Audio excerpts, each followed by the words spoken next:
So definitely like a podcast listener, and sometimes people will come on and say like, I'm a friend of the pod, and I brought a gift for the pod because I thought that would be kind of bougie, and I hadn't seen anybody do that. So you're the first. You're the first. Now we're gonna be like, if you want to be a guest, you have to bring us a gift. You have to bring a gift. Meredith set the president. Sorry. Are you guys ready? Do you want Are you? Yeah, I'm fucking pumped. Sorry.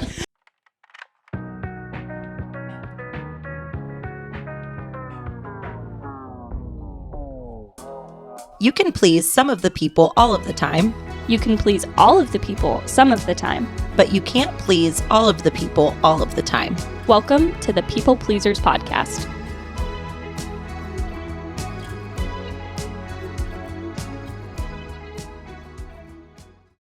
Hello, everyone. Welcome back to the People Pleasers. Hi. Hi. How's it going? Great. I'm good too. Thanks for asking. Oh, man. Anyway, What a week. what a week. What a time to be alive. What a time to be alive. Yes. What's been going on? You know, not a whole lot. Same. I know. I'm like trying to think, and I should have been more prepared. I know. I think I messed up because this is a Thursday. It's not a Tuesday. That's so why. that's why I'm trying to be like, We're what thrown. was the last week? Well, technically, we're in Technically, it's almost a weekend. Yeah. So thrown off. It was a busy week and weekend. Yeah, last you had people staying with you. I had people here. We won an AFC championship. Woo, we're going to the Super Bowl. Super Bowl. She's got her Chiefs shirt on. And you're going to the I'm Super Bowl. going. My third Super Bowl. Going to NOLA, baby. It's crazy. Yeah, I cannot honestly believe that this will be my third Super Bowl. Never in my life did I think I was even going to go to one. I know. Here we are going to number 3. It's wild. So cool. I'm pumped. Literally once in a lifetime. Yeah, or 3 times in a lifetime. Oh, shit, yeah. Or 3 times. Or 3 times, Different locations, different games. Exactly. Yes. No, it'll be really, really fun. I'm looking forward to it. I'm ready to have my boyfriend back. Yeah.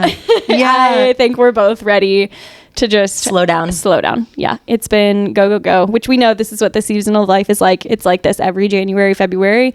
Has been for the past 4 years since we've been together. So we kind of know what to anticipate, but that's also where it's kind of like, all right, but we also know what the other side looks like, and we're ready. So close. Yeah, we're literally, football season is less than 2 weeks away. Wait, the end of football season. What did I say? Football season is And that's where my brain is. Yeah. The end of the football season is less than 2 weeks away. Did you have so much fun at the game? I did. It was really fun. I had so much fun. I wasn't even cold.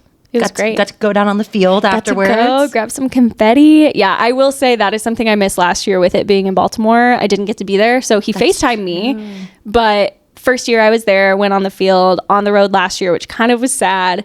So this year it was really fun. And his whole family got to go down because the first year it was just him. It was just his sister and I. Mm-hmm. And so this year it was his parents, his sister, her boyfriend. So it was really fun to like all be down there together. Aww. It was cool. Yeah. I'm just living through you. It's so fun. I'm not that cool, I promise. I just get some cool experiences. Were you close to our friend Tay? I did. I saw her. You did? Uh-huh. Didn't I send you that picture? You didn't take that picture? No, Holt did. But yeah. I mean, I didn't realize that she was nearby. Yeah. She was just right in the crowd. I love it.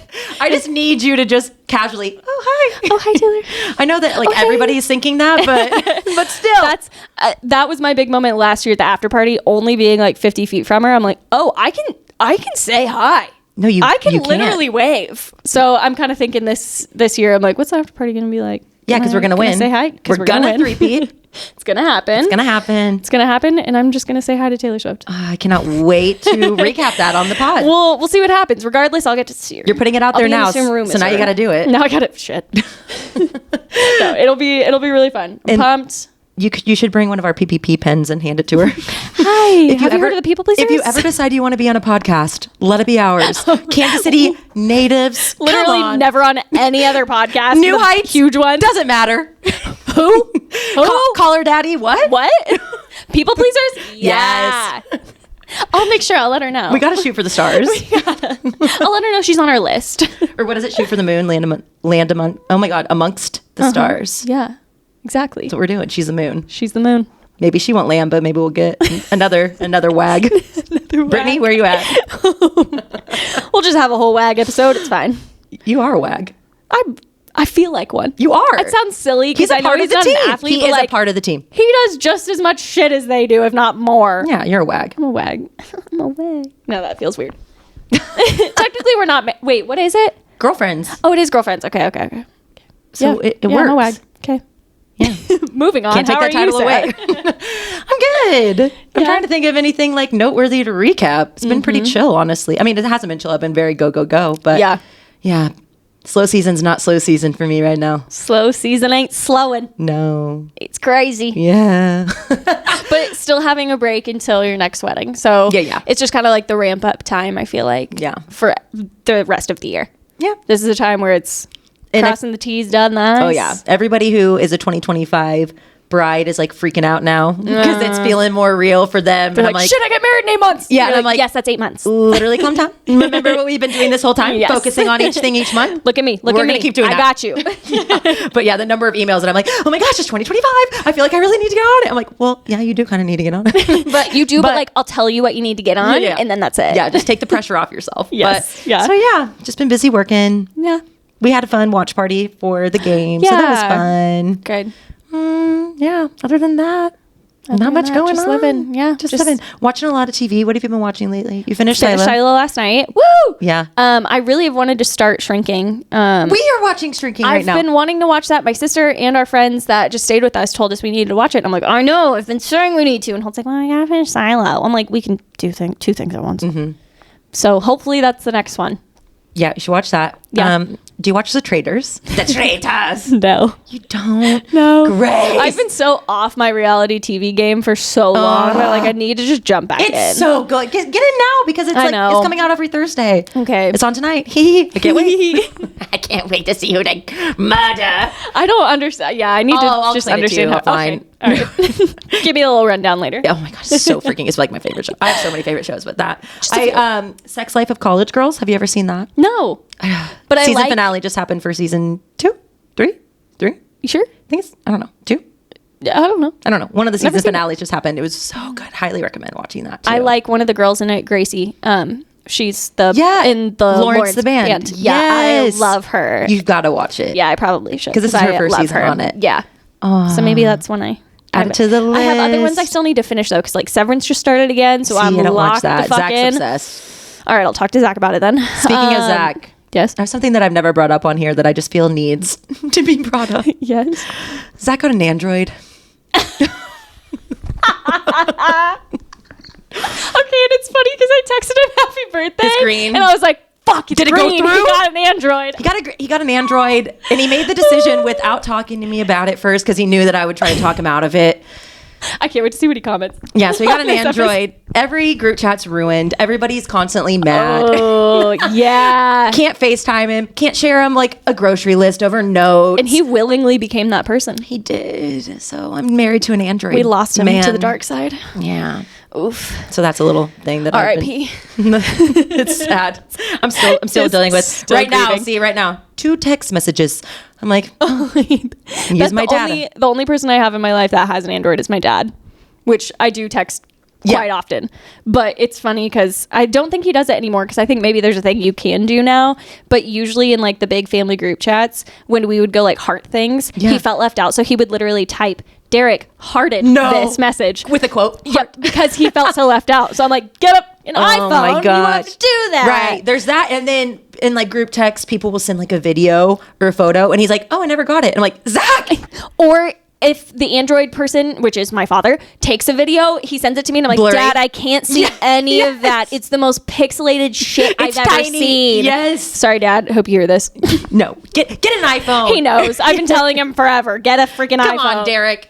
That's fine. Whatever. But yeah, having your husband do it though, oof. I know. Damn. I know. So I'm still dealing with that. Love you, Zach. I just felt like that needed to be addressed on here. It did need to be addressed. I forgot all about that. Yeah. So I'm still dealing with that and the repercussions. But yeah, other than that, Other than that, doing great. doing good. Doing well. Yeah. We got the gala this weekend. We do. By the Oh, time this airs, it'll be complete. It'll be over. But yeah, so getting a little nervy about going up on stage. You'll do great. Thank you. Everyone in their underwear. I have to say the word. Wait, no, I already forgot what it is. You memorized yours? Recipient. I was trying to say recipient and I kept messing it up and I was like, fuck, recipient. And then I was like really overanalyzing it. And I was like, I'm going to go up there and be like, this next recipient. It's next Recipient. It's next It's kind of a weird reciprocal. word.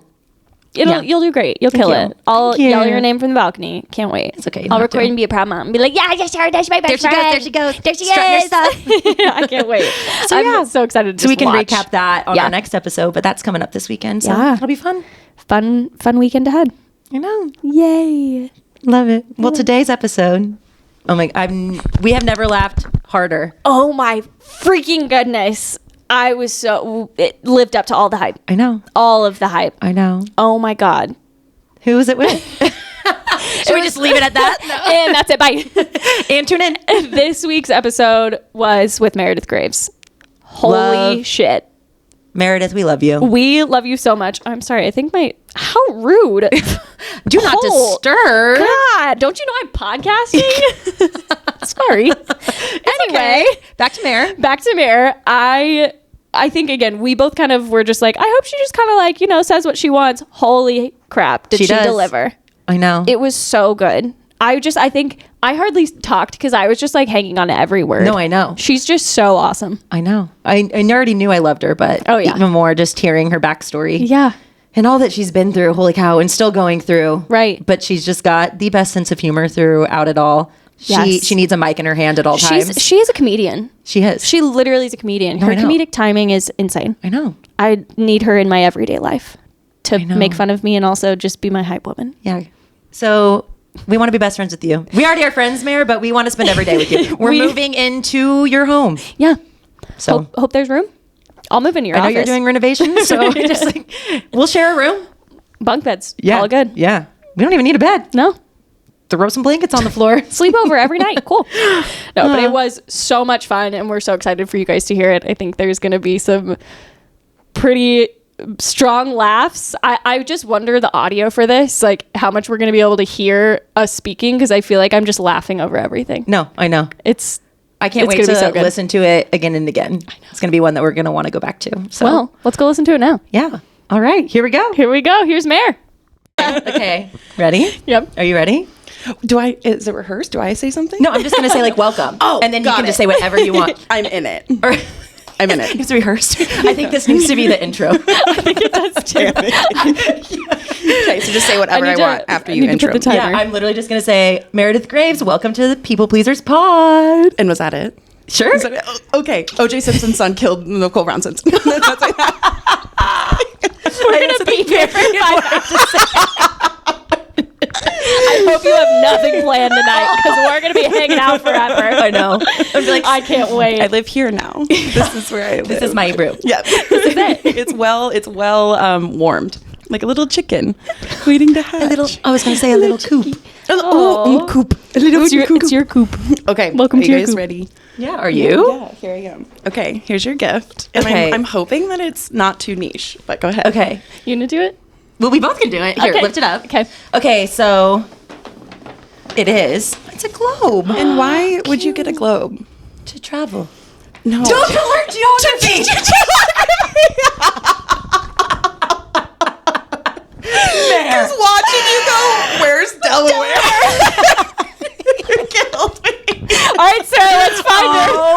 That is hilarious. Are God. you kidding? Like, think about it, right here, and you're like, Delaware. Sarah, Hang on. flip, pop, right there. Mare, thank you so much. Hang on, Okay. where's So the United much. States of America? Right here, baby.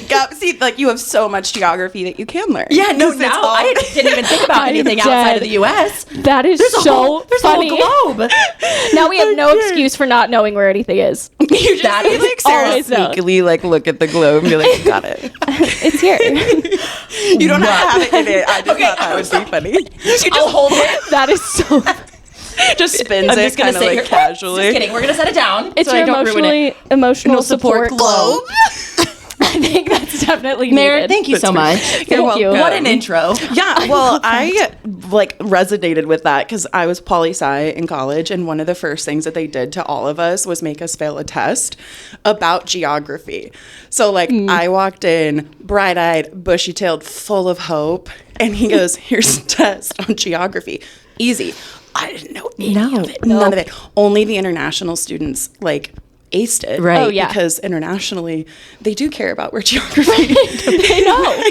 So American. So that was my first foray into collegiate academics, was failure. That's why I'm here. And it ended well. Yeah, I mean, I'm using my degree. Don't I look like I'm using it? Wait, is your degree in photography? My degree is political science and a pre-law emphasis. Wow. Okay, so many questions. So many things. Well, it's like a podcast, so it's like a great time for that. We're in the right place. I'm dying. Oh my God, that is Oh, so man. funny. Thank you so much for that. Yeah, no, seriously. I cannot wait to learn. incredible. I have so much to learn. It's going to be so much fun. I have anxiety now that like Why? I'll be prompted to like have to find something on the globe or just geographically, and I won't be able to do it. So like I still play the game on my phone that I played in college because you gotta gosh. stay up on that shit. Yeah, you like, do. If you don't use it, you lose it. You certainly do. Clearly. What did you lose? Geography. What else did you lose? Is that the big one? No geography. It My haunts brain. her, Grace. It's geography. I could just imagine you listening to that last episode and dying. Well, the fact that you were like, we were on the Delaware, and she goes, witches. Like, A river. Delaware. Was it like we were on the river too, the Delaware River? Yeah. And you're like, it's So it is a river. Yeah, it's that. In full circle, it is a river. Okay, thank you so much. I've been wondering ever since. So And I did that. I had lunch with my mom, and I go, I have to go run an errand. And she was like, well, where are you going? And I was like, well, I'm going to get a gift that's like 50-50 like insult and 50-50 like decor, which is the first time I've ever done that. well, I think you crushed it. You did. Honestly, It landed. I was not expecting that one. So I would say you are a great giver. Add it to Yes. the list of qualities about Mare. Yes. That we love. Yes. And only subpar geography. But Oh my we're gosh. working on it. Well, I love it. Well, I know, like, how do we I transition know, from like, this? how do I go? Where do I go from there? Good I job, was Meredith. expecting Where that do at we go all. for a loop. You got it. Oh my gosh. Well, we're so happy that you're here. Yes. We have been looking forward to this day with you. How you feeling? I'm fine. And when my edible kicks in, we'll be great. If you're one of my senior clients or their parents, that's a joke. When did you take it? How long ago? It was a joke. Oh, okay. I was like, hang on, we're gonna time this. All of a sudden, you just Did my- like, is my mic- pupils No, it's just good. like widen. And they're like, do you want to talk about birds? Like, just real quick. I know that you guys have questions planned, but I'm just gonna take it from I'm just here. gonna go from here. Have you ever thought about the wind trying to tell us something, but we can't what hear about it the anymore? O.J. Simpson trial? I'm just kidding. No, Girl, my favorite conspiracy theory. Could go really I'm just gonna sit and observe. Honestly, I got nothing. I'm just gonna watch. Okay, so I only consume like true crime podcasts. That's like, Are my you thing. okay? Objectively. How's your mental state? Kind of. That is what I'm all about. And so that's like my database of knowledge is about lots of true crime. So you listen to True Crime and the People Pleasers podcast, correct? Okay, great. What a balance. Duality. She's multifaceted, love it. ladies and gentlemen. She does it all. I do. I enjoy the murders. And quite honestly, like when we're in our car driving to like a wedding or whatever, like you got to keep the brain up, you know, or it's just descending. It can't be positive all the time. Right. And so I like practice. You guys are probably going to cut this. No. I used to like practice like how I would get introduced into podcasts. Right. Like just like my story. Right. Because that's like one of my favorite parts of it. But then I'm like, fuck, am I the murdered or the murderer from my, because I was like doing it in the concept of those podcasts. And I go, oh shit, I think I'm the murdered. I think that's that's where I'm at. So I'd rather be murdered than be a murderer personally. It depends on how I go. Or on how the murder is taking place. Right. Okay. What kind?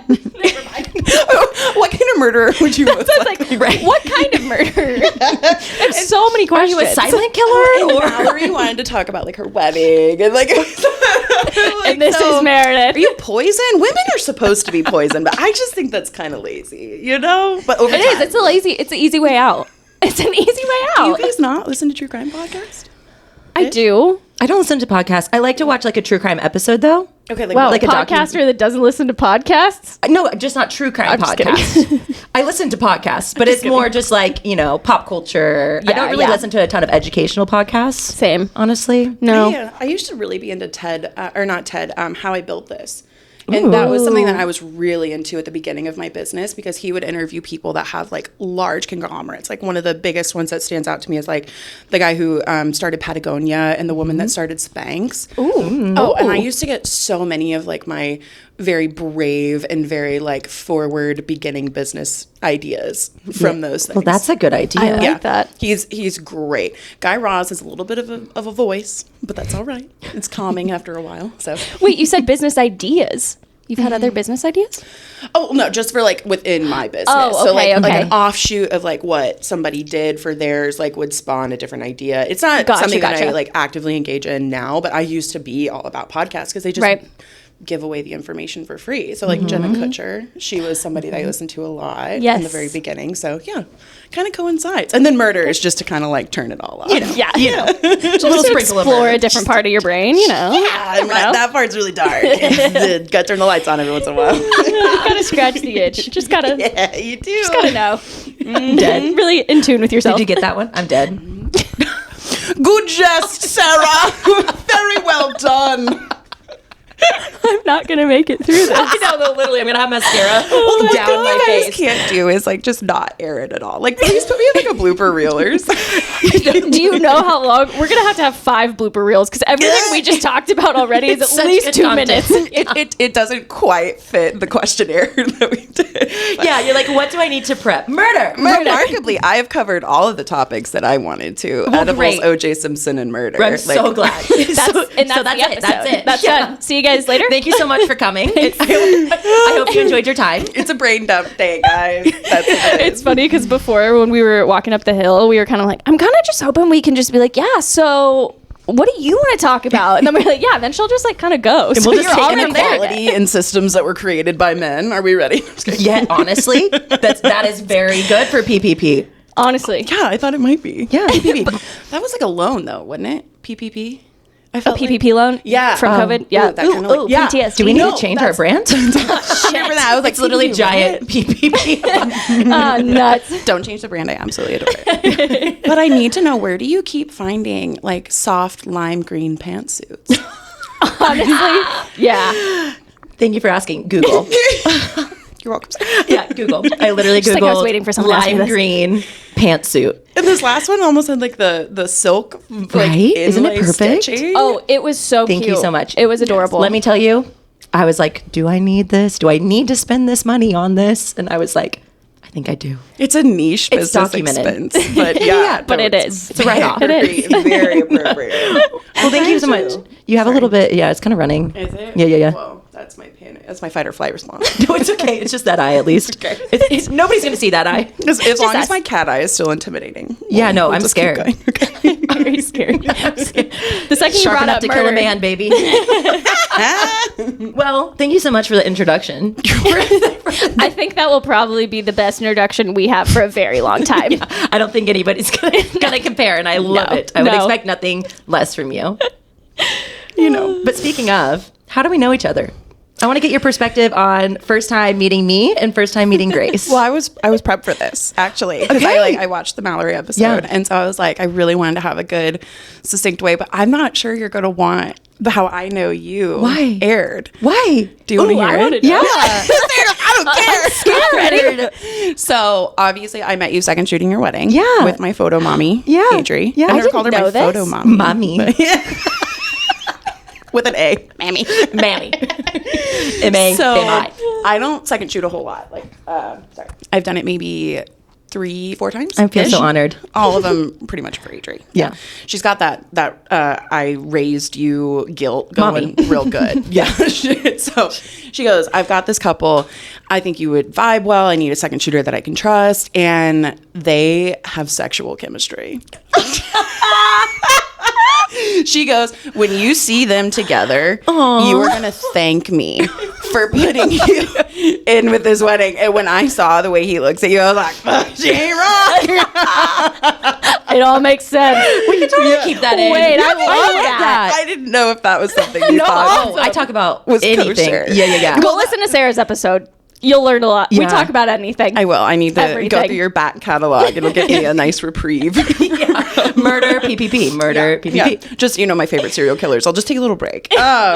So that's how I was exposed to you. So I met you as a bride. Yeah. Before you took the jump into planning. I know. Yeah. I was, no, I actually had just made the switch to planning, but I was still like training basically. Have you always been with Composure too? Was it Yeah. just like right to Composure? Yeah. I went straight from the job at the venue and then into Composure from there. I didn't know that. Mm-hmm. Okay. So I got in the industry not that this is about me, but when did I get in the industry? We talk about this all the time, and I always forget. 2021. Yeah. Yeah. Ooh, Yeah. what a time. What a time. At least I missed out on 2020, so. Okay. Lucky bitch. I know. I'm glad I didn't have to deal with that. But. Yeah. But honestly, Grace, like the post-COVID rush, now that it's slowing down, I think it's so wild to watch people try to adjust because like we were so flush for so long with all those couples. So. Oh, yeah. So that's So how true. I met you. I know. In a beautiful wedding dress, and a beautiful day. And then we crossed paths coordinating, and now we just coordinate and work together in tandem quite a bit. Yeah. And then Grace, I met you through Sammy. I was trying to think. I was like, I'm pretty sure it's through Sammy that we met. Yeah. I was trying like for a brief moment to add video to my package. Which is hard. That sounds similar to somebody else I know. Took it out of someone else's book. It was a tough thing because like the way I looked at it was like potentially, you know, giving someone like a $70,000-$80,000 paycheck. Like you have to find like the right person for that. Right. And so when I was talking to it with Sammy, she was like, I actually have one of those. And I was like, neat. Only one. Neat. One of a kind. So she introduced me to you. You know, we had that interview at the old studio, and it didn't end up working out because you were about to launch your trajectory in a completely different direction. And so that is fine, but I'm sorry. Are you okay? No, it's just falling. My head's too Do you need big. to tighten it? So Sammy threw you my direction. You went off to become one of the most notable rising stars in Kansas City. No. So much so that I literally stalked you at my best friend's wedding so that I could try to osmosis whatever you're doing. Hey, can I tell you, that is the most nervous I've ever been in my life. and I Because I was wanted like, you to Meredith's be. with me all day. Yeah. Fuck. No, She said, I wanted you to be. Here's the deal. It worked. I saw so you scared. grab those detail photos and run from that room. And I said, hi, everyone. Bye, Meredith. And I said, And Adri, I don't know where you fall in our family of photogs. I don't know where you claim. I just say she's my mom. She's my I don't like this person now, but we said this at the gala because she was your wedding photographer. I was very intimidated by her. I always loved her. So I always said she was like my Leonardo DiCaprio. Don't really want to use him.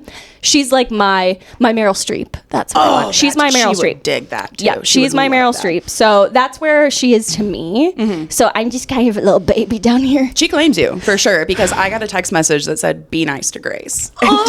And don't intimidate her. And I read that text message and saw you down there doing details, and I go, I don't care. Adri's not here. So. And I approached you behind like the shadow of death, and I loomed and waited for you to turn around, and I go, now that I have you, where you can't run. I was literally like, no, where's Meredith? Honestly, being able to send your best friend to somebody that you just admire the fuck out of what they do. Don't cry. No, posture. Come on. Get back up there. It was a great feeling. And so I don't know why you were nervous, but like It's Grace. anxiety. There's that. Panic disorder. Literally. You're saying all the right things. So you got it. You diagnosed it. So that's how, like, roundabout, I guess, like a more succinct way. We had a, interaction, like, business related. Then you shot my friend's wedding, and then it's just like admiring, what you put out on socials and stuff. And saying hi to you very aggressively. Doesn't even know what to say. I don't know what to say. I will say I do remember, and I always will remember, sitting down in your old office and talking to you. And you were just like, tell me what's up. Tell me what you're thinking. Tell me what you're wanting. Like, what are you wanting in life, in career? And that's at a point for myself that I was very lost and was like, I have no idea. I'm just going to try something. Because was that college? Right after. Because you've been outspoken about not live, laugh, loving that part of your life. Yes. Yeah. And graduating in COVID, like spring break, never went back. Never, ever got a graduation. Oh. So 2020 was my graduation year. So I went straight to our next job. And that's when I was like, don't love this, not where I thought I was going to end up. I thought I was going to be working with Sammy, where I had been working for the last 2 years. So like everything was just thrown off. So I was very much just like, I don't know what I'm doing. I don't even know anyone here. So you especially were one of the first people that were like, are you okay? How are you doing? Like, what do you enjoy? What do you like? Why do you like this? How can I help you find what you like? Like, you were truly the first person that asked me that. That's so great that I was that way. And it meant so much to me. No, you never really, know. it really, really did. Like that conversation has always stuck with me because I think I don't do well with like What's the word I'm looking for? That was a deep breath. Yeah, she's anxious. I'm very scared. We've talked about this before. I am easily intimidated and easily scared. And so you are such a confident, happy, nice, helpful person that I didn't know what to do about that energy. So I was very scared. But immediately after talking to you, that like went to the side and I was like, this is someone I know I can trust. And this is someone that I know has such great intention for other people. So yeah, I like to see most people exceed, but some of them no. The other one, screw 'em. Fuck them people. So thanks for being that for me, because I've never really had an opportunity to talk to you about that. But I've equally always admired you. You and Adri especially are two of the people that you're my moms. You're the moms. You're the mommies. And one of the conversations that Grace is probably really not wanting me to put on here. I know what it is. I think you probably know. Yep. I got her up there, and I've probably been drinking. Wait, this is the wedding day? Yeah, I'm a bridesmaid, and I chose like a conquer the terrestrial world kind of dress, like floor length, I would expect black, nothing else from you. Gauzy. Like I wanted to look like someone's night terror. That's what I wanted. You looked hot. Thank you. You I was looked hot. If I have to give a speech and shake and cry in front of all these people, And you killed it. I wanted It was to be like, so good. I like that dress. That's nice. Her eyeliner. Ooh. Yes, she paid for that. So I got Grace alone up there, and I go, so like, what's the deal on the business? Like, where's it going? Like, what's your goals? Tell me about them. And then she like told me how much she was like. No, you didn't want to tell me because I was like, so what's your median package? And you were like, no. And I go, How much are you charging? no. And you gave me a very good articulate answer about like what you had hoped for like your business, and I was like, but what are you charging? But the question. When she told me, I laughed at her and I go, I'm telling mom. I'm AKA telling Adri. Adri, and she is going to eat you alive because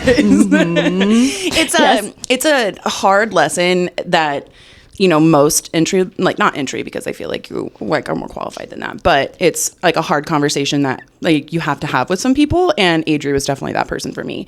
And so I'm always like, I'll make jokes about it, like, don't sell feet pics, know your worth, that kind of thing. Like you can charge for that shit, you know? But like, especially women, charge your worth, you know? And so that was one of the other conversations I wanted to bring up where you couldn't run from me. And now I really can't run from you. You Now I'm can't. stuck. You're wired. you're sat. You're stuck right there. I got sweaty. I'm a little Welcome sweaty. to our life. Yep. But threatening to tell Adri is such an effective tactic. Oh, it worked. Yeah. I think So I did you immediately- change things? I did. I have.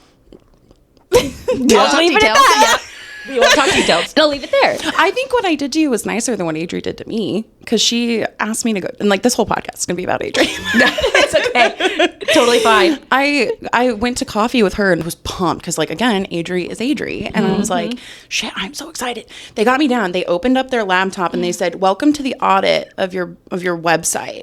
And I was like, I would have ran. cried. oh, Yeah. but they paid for my coffee. I couldn't go. I was like waiting on it. And so my audit and that wake up call happened against my will. I feel like you could have gotten away from me. Like if you tried. I could have. Well, and I also be like, I gotta go. Yeah, I I'm gotta go take shooting photos. your best friend's wedding. Yes. Like I gotta Yes. go. So. No, you approached it in a great way. I think if you would have approached it in that way, I would have probably cried and driven 3.5 hours home very fast. Yeah, it was horrible when it happened to me. It was horrible. I could not do it like that. So thanks for your approach. I really appreciate it. It was good. Yeah. It was a nice, like, tough love, which is what I need. Yeah, and all of that is, I just think it's such a valuable thing to have like a structure like that can support you that way, because Yes. like I know Adri takes a lot of guidance from Claire Reiser and Rita, and phenomenal businesswomen. So I just like, I think that knowledge has such an intrinsic value, no matter how far it trickles. Like Right. the trickle down economics theory does work, but it did not work for Reagan. My head. So, I don't have a globe for that. I'm sorry.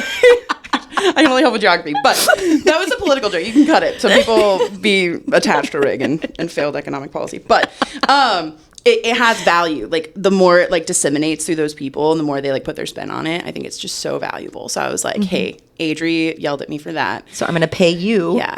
And I'm going to tell Mom, yeah. and she's going to be so mad at you not to do it. And here we are. Better for it. Yes. Yeah. But you're diversifying too. I mean, everything that you're setting up now, it's just like you're so, like if you were a stock portfolio, very diversified. Well, this is your episode. This is not about me. We're talking about you. She's deflecting. I've done. I've taken it from you. No, I'm like, shut up. Okay, I'm quiet now. I'm ready for my question. I want to know more about your backstory because you got your degree in political science. You're no longer using that degree, or are you? Right. Who knows? But you are a photographer. I am. We haven't actually hit on that. What does she do? She doesn't even go here. The whole reason we all met you. Yeah, no, I was traditionally like studying women's rights in areas of conflict. That was kind of like where I wanted to go. I just really want to put men in jail. That was like my whole college experience. And so I went to oh my God, that was wonderful. Perfect. If you need it. I need it. Yeah. Cool. So O.J. Simpson's son murdered. Okay, so my official pedigree is a dual major in international relations, political science, with minors in communications, history, and French. And I went on an athletic scholarship. Cool. An athletic scholarship? Yeah. For what? What do you think I did? What do I look like I did? I have no idea. This is my favorite game to play because that look right there. I don't want to get it wrong. Yeah, I know, but I only got quads for a couple of things. What do you think? Confer. Basketball? Oh, good one, but I don't like being chased. Okay. What did you at? You guessed. I said I mouthed basketball. No, I was a thrower. Softball? Oh. No, like valid. I don't know sports either. No, one of the oldest sports. It's the shot put hammer. Oh, yeah, so track and discus. field. Yes, it was. Got it. Yeah, This guy. Very good. Okay. That would rip your rotator thrower. cuff, but yeah. Yeah. Wow. That might be one of my favorite things. Softball? Delaware, the river. I was a thrower. Oh, softball? What balls did you throw? You were a pitcher? Cool. I'm sorry. Anyway, back to, okay, you were a thrower. Yes. Wow. Yes. Yeah, You are so multifaceted. You really are. I was introduced to it really young because my dad was a throws coach, and so that was something like one of his biggest things he always said was like I can't teach like genetics, and I have arms that nearly touch my kneecap, so like I had you know a really long lever for you know orbital rotations and stuff, but I loved hammer. I thought that was the coolest thing. And I tried javelin for a little bit, but I played competitive volleyball for a really long time. And That was going to be my guess. That's what I was like, baby I said volleyball Yeah, and you yeah. said thrower, and I was like, all right, got it. Yep. Either people think softball, but like it's all quads when throwing. So that was my thing. And then my height really worked to my advantage. So that was what I went to college for. And my dad was Wow. actually my coach. Wow.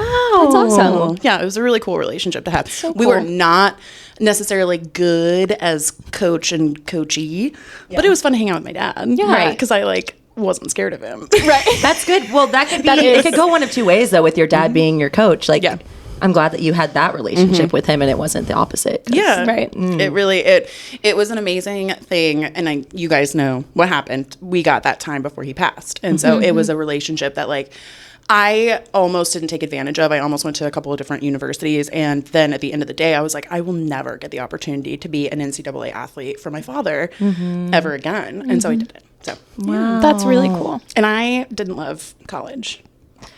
Sounds like all of us. tell us more. Yeah. Why didn't you love it? It didn't prosper. I think that a lot of it was like a kind of in a flaw in like the structure and the way that I did it, because I went so small, and that was just like a microcosm of lots of pressure cookers. And this probably doesn't surprise you guys, but I became quite a little bit of a problem for the administration. What? No. That doesn't check out at all. Was the administration full of men or women? I'm just kidding. You were very intuitive. The administration was mainly full of problems that I said, no, I will I'm not stand up doing to these. Yeah. So I ended up graduating early. That program really conditions people to go to law school. And when I got out, I was like, oh man, like everyone's going to want like my opinion on political, and nobody give a fuck. Like, oh my God, if you don't have like a job lined up right after that, the degree didn't help you at all except to go to law school. And my mom was a lawyer, and she had a really difficult law practice for a really long time. And she was like, why don't you want to be a lawyer? And I was like, because you're fucking miserable. doesn't look fun. Oh, yeah. So my mom was the guardian ad litem for Clay County. So all abused, neglected, and drug-exposed kiddos, she was their representative. Oh, wow. Yeah, that's a tough job. Holy cow. Yeah. And so she was like, well, you don't have to do that kind of law. And I was like, lawyers just don't seem super happy or relaxed. And so I didn't really know what I wanted to do, but I've always been super good at school. Like, and it kind of like works as a detriment as you become an adult and you start learning like what motivates you and stuff. And it's like those academic achievements really became like what I hung my hat on. And so I graduated early and started working at a bank, was treated like absolute trash by everybody that came to the bank.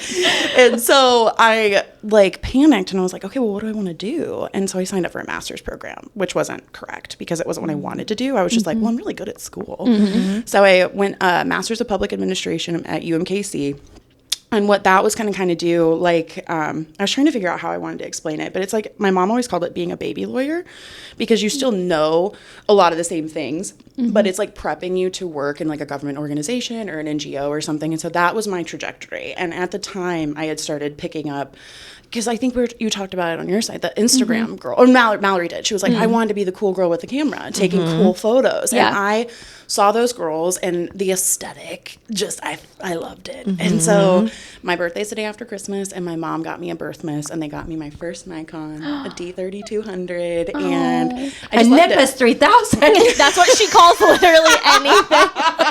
Nimbus 3000! No! Yep. She calls everything. And she knows this is not a power camera. Okay. She's an entry girl. We have to start somewhere. Oh, and we did. We started always have somewhere. to. We sure did. That kit lens and me all over. And actually that like, again, relates back to the sorority because I was taking pictures of hookah smoke and they were like, you have to take these down. And I go, hookah's illegal. You can't tell me to do that. And they were like, take it down. And I was like, no. And I dropped out. I could see. Okay, so you were in a sorority. Yes. How long? Oh, let's give that one like a fat 6 months. I was gonna say I cannot see you liking it.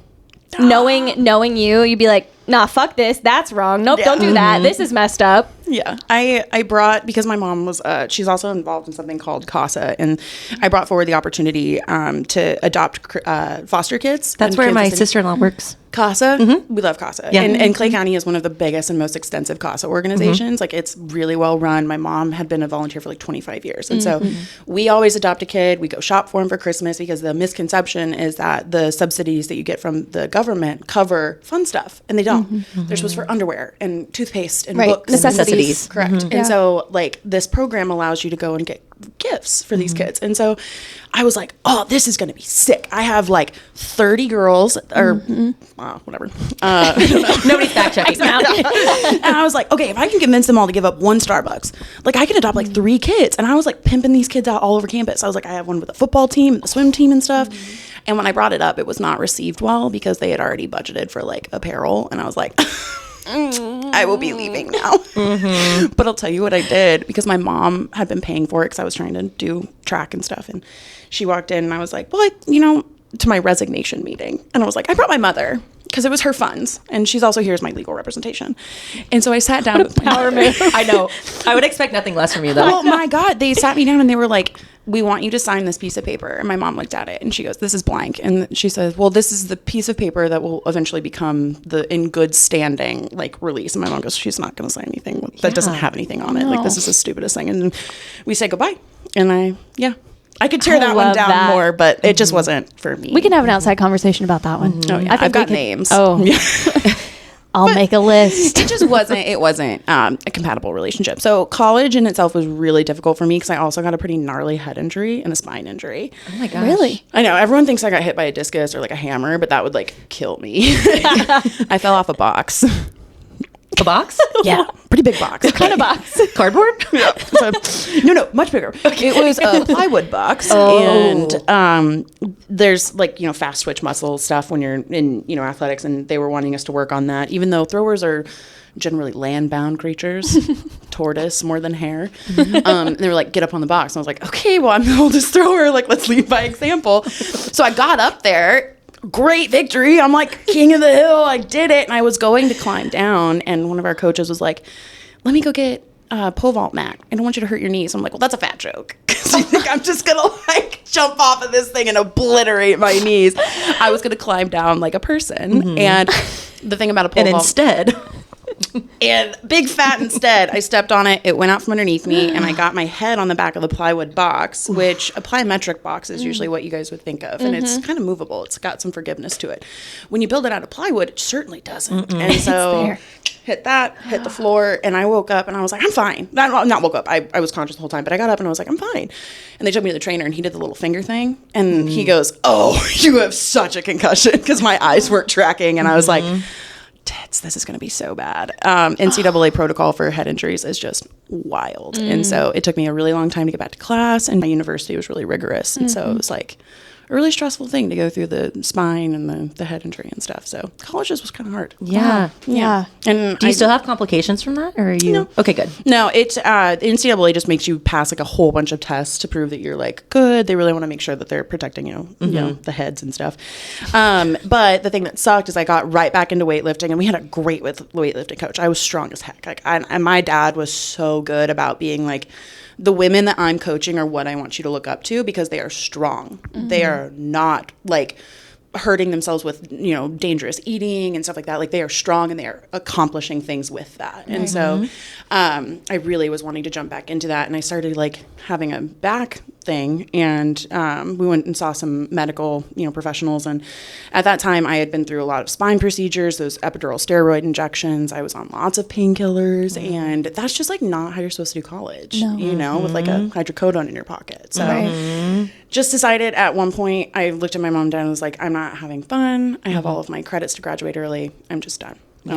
So Well, I'm proud of you for still graduating. Thanks. You're not just up and leaving. I know. Yeah, I think I did drop out of the master's program, which I think gives me entrepreneurial street cred.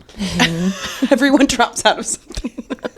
No, it's so true. It is. Tell me I'm true. wrong. You're not. No. And I was like, not at all. I dropped out of a master's program to pursue my art. Yeah. That's gonna be a master. Instead, I perfected this instead. But instead, they made me take a math class, and I was like, I haven't taken a math class in 9 years. I'm failing. I got to get it out of this. Yeah, no. Math you could not for pay me me to go sit in a math class. I feel like the wedding industry is chock full of people who can't do math. No, literally.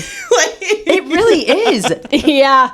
Anytime I have something where I have to calculate, I give it to my husband. And I'm like, Zach, can you figure this out for me? I need to know exactly how many glasses can fit in this area square footage. And yours are like applicable. Like that's some shit that we would have gotten on like a test. No, literally. And my brain just doesn't even try. You turn that Sometimes part off. I sit there and I'm like, how do I actually have a business? How do I do this? Because I can't do basic ass math anymore. My People avoidance trust personality me. is like, who let me do this? Who let me create this and get into this? I ask myself that every day. Yeah, and I feel like we all do. Oh, yeah. Dealing with Yeah. the existentialism behind owning a business is ass. Did you ever think you were going to own a business? No, not one bit. It was either going to be politics or it was going to be law for me, because that's just the way that it works. And the other half of my family that is involved in politics actively, I don't share the same platform. And one of the things, because my dad ended up running for an elected office in a local level, and one of the things that they like really kind of illustrated to us is the name reckons. I know where you're going. Name recognition. I know. I was like, reconciliation. Recognition and the incumbency effect is really real, because my dad shared the last name as our family member that's elected. And so like it was very easy, but it would not be easy if it appeared on another ticket, which is what I would run under. So yeah. Interesting. Wow. And law, just my mom, it's taken so much from her. She has such an accomplished legal career, but like it was tough. A lot. Yeah. Yeah. And at that time, I was already getting people like and I think it shared this based off of the last episode I watched with you guys. It's just a very organic way to start this. And I was really, really uncomfortable being the girl with the camera that started a business. I was very afraid of being judged. And so like my very first post was like, as long as this happens organically, I will continue to do it. I don't want to ever be the person that's like pushing something that's not supposed to happen. And so at the time when I was so miserable in my master's class, I started, taking photos. My dad actually like ambushed me, Mean Girl style. Do you remember that phone call ambush? And for those who are listening, R.I.P. Ted, but he was very funny, and he would find this very funny to talk about him. So he called me one day, and he was like, hey, you've gotten really comfortable with your camera. Like, I have a deputy that would love seeing your photos of her son. And I was like, I don't really want to be that girl. Like, I don't want to do it. And he goes, okay, well, she's on the line, so you can tell her yourself. And then he like hung up, and I was like, no. I was like, shh, sure. Are you sure? And it was a boy, and boys they'd seen your photos. But that was the floodgate, opened it. And then people were like, oh, Meredith will take photos. And I actually had a girl from college that got engaged, and she, I thought so highly of myself to be chosen for that.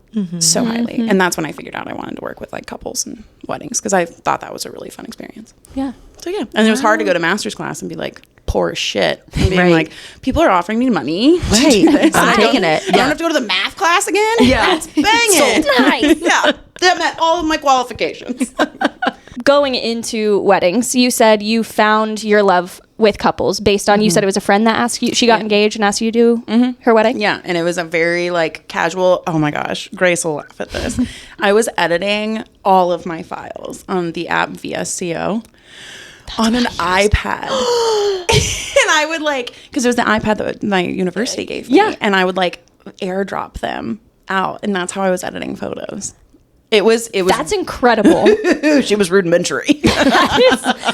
That is wow. That's how this whole thing started. If you love it starting there, then like Yeah. it goes up from there. The freedom of not having to be a lawyer, like combined with that, was absolutely wild. And like the getting to like dropping out of that like pre-chosen kind of like life path was really difficult. And like it was super emotional, because everyone in my family was like, stay in the master's program, like at least graduate, like just Right. You feel like you were letting everybody down. Yeah. Yeah, that's and there hard. was like, this is a very in-depth thing. It's very niche, like what I study, but there was a trip sponsored through the master's program where you could go to South Africa and study the structural legacy of apartheid. And that was something that I had done a lot of work with in college. And I was like, oh man, I really would love to stick around for that, but I could not justify going into debt for something that I hated so much. Right. And so the day that, and I don't know if everyone has like a thing where they like go into business ownership, they have that one last big like thing. We were driving to Lake the Ozarks to my husband's grandparents' house, and I'm white knuckling this wheel, sobbing. I can't see any part of the road, not one bit. And Trevor's in the passenger seat, just going, "Oh my god, kill your half! don't kill all of the car, just kill your half." And I'm like sobbing, and I'm like, I just think that the biggest regret I'm gonna have is not doing this and not taking a chance on it. And I decided like then that existential crisis happened on like a Friday, and I dropped out on a Tuesday. Wow. And so that I did find the love, but it was like, it wasn't like a light and fluffy moment. It was definitely, it was hard. That's to a big make that one. decision to jump into business. And then my mom, because like my family is sitting there and they're like, okay, well, how are you not going to fall into poverty? Like what's How the are you deal going to make here? this work? Like, Yes. And I already told you kind of like the way I set up my personality was based very heavily on like measurable success. And so I got in there with like not a super healthy mindset. And if we're talking about people pleasing and boundaries and stuff, this like definitely plays into it. Cause I was like, I need to be a success. Like, because if not, then it was a failure. And I am not super good with that. It's something, being wrong and failing at those things are not something that I take very easily. I wish I did. But I told everybody, I was like, okay, well, if I can book like 1 year out of weddings, then I know I at least have 1 year of financial stability. I went head first into it, which I would not recommend. Oh my God, don't do it. That or find a partner that has insurance and a job. I could talk about that one forever. There it is. Because man, Cobra will suck the life out of you. Nobody can afford private insurance. So I don't recommend that, but that was my plan. I was like, I am gonna work at the bank a little bit, put up with the bullshit there. Build this up, and then if I can book out 1 year, then I at least have breathing room figured out. And I've been full time ever since. Was that first year, like in that first year where you were like, wow, I actually like feeling that success of you're like, I need that and I need to feel that. Did you feel that in your first year? Yeah, I did, because I had a quantifiable number that I could prove was successful, and that was how much money I made. And I'm not really shy about talking about money at all, but I definitely do think that like, young entrepreneurs need to know a more realistic landscape. And I think like photography is so weird because it is so lucrative. It's so luxury, but it's very lucrative. And at the same time, it's one of the only things that really is recession proof. Like you go, like everyone documents things and needs photos, weddings, those kinds of things. And so it's a very interesting industry, but like I wish I would have had a more clear idea of like what it entailed, what owning a business entailed. But if we're talking about metrics of success, that first year I made $75,000. And I was like, shit. Okay. Hell yeah. I know. I'm like, God dang. But here's the deal. It wasn't all weddings. I love seniors. Right. And you still do seniors. Oh, I love seniors. So you do them. Don't watch. None of you watch. But they're great. They're so great. And they all have a skincare routine. So they're freaking beautiful. And you don't have to do anything. You have some damn good seniors. Did you see the one I just posted? Maybe. Girl, you look. Was it the white pantsuit? The white pantsuit. Yes. And I asked her, and she like obviously like just looked really good in it. And I was like, is this because it's suffragettes? This is the suffragette color. And they're like, she was like, no. And I was like, damn it. Looking around. But they're just stunning. And like behind their backs and now to their faces, I call it dirt money. It's like finding $700 in the dirt and just being like, oh, thank you. Thanks so much. I love this. And I've gotten to meet some like really cool people like that way. And they're just great kids. And I don't typically like lean towards kiddos, but like a lot of them are young women that I'm working with, and I absolutely adore that because like my traditional education, I wanted to work and defend women, you know, and so now I'm getting to empower them just in a different way bit later. And then boudoir is also a way that I try to keep that up. Oh, okay. So you do, because I feel like I don't even have a full grasp on what you do. You do weddings, you do seniors, you do boudoir. What else is in there? I think that pretty much encompasses it because nobody knows that I really do boudoir because I don't require them to release the rights to the photos because I've had a lot of, which I honestly love. But where's the marketing? No, I know. Right. Oh, I know. It is. It's like an underground little society of well-taken nudes. I didn't know you did that, which is great to know because I have so many brides that ask me, and I would if I had the time. Like so many of my brides ask, and they're like, "Who should I ask?" And I only know of one person that I've seen on Instagram. So now that I know of you. Yeah, and I mean, send them your it's way. to the point where I actually have my own studio. Like I have a commercial lease and a studio, and I haven't done as much marketing with it this year, like at all. And I need to get better about it. But it's just like I've encountered so many women that are doing it for different reasons. Like one of them was she had just gone through a really traumatic miscarriage. A little trigger warning for anybody. Don't want to upset anybody, but she had gone through a really traumatic miscarriage, and she wanted to start trying again, but she wanted it to be fun, even though they had just gone through this huge loss. And so she goes, "I'm going to make it a book of all of my good nudes." And then she found me at a wedding a little bit later, and she was pregnant. So I'm not saying that I like give life through my job, but like, I did it. So that weddings, obviously, that's where the money's at. That's the majority of the business. And then seniors are a good chunk of it. I love the seniors. Yeah, I've gotten into a really good referral network. None of them are in my town. None of them are conveniently located. They are all in Kansas. All down south. No idea why. But I do that, and I absolutely love it. And so that's the kind of gist of it. I do a little bit of stuff in the studio that ends up being just more neutral, like families and stuff. But yeah. Do you like? Is this what you're doing forever? Gosh, isn't that a horrible? I was literally last night. I was just like, what am I doing? Am I going to want to do this for? I literally same exact thought. Spiral. So, well, like spiral, honestly, major. We just talked about how the booking stuff has changed, right? And I know more than a couple of people who are talented, who had a very different booking trajectory this year, and I had so much anxiety about it because I'm afraid of failure, and I was like, oh shit, like I don't have what I would normally have booked out at this time this year, right? So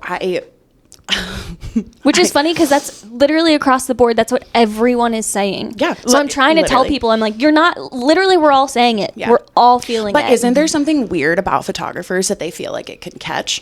Like, fuck, if you hear one person talk about corruption, I feel like everyone shuts their computer off and they're like, can't even read it. Oh, yeah. Don't get it near me. So I got so anxious during that. I was like, what can I do? And I figured out that you can be a YouTube moderator and make $40 an hour. Wait, what? Tuck that in the back. Can you just at home and you watch all the videos. I think you see some heinous shit because you have to be the person that's like hate speech. But you could do that. Or I thought like being a mailman. Federal benefits. Dental. Wait, yeah. That's so fucking smart. I was like, Hilarious. podcast, I love it. maybe get myself a little hat or something. Like, I think that's where I was at. I want you delivering my mail. No, seriously. I'm just be like, get them. They don't need this. Oh. Did you say O.J. Simpson killed me?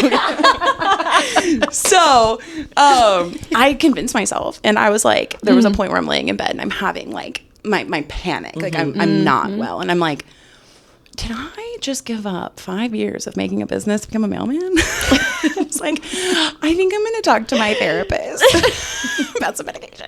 So It's a very level-headed way to go in that direction. No. And my husband, like the other day, I was making dinner, and I'm like booked out now. Like I should not take any more work. And I told Trevor that, and it was just like PTSD, like flashbacks. He's like, I told you. I don't know why you put me through this. I don't know why you did this to us, but you're welcome. I was an insufferable bitch.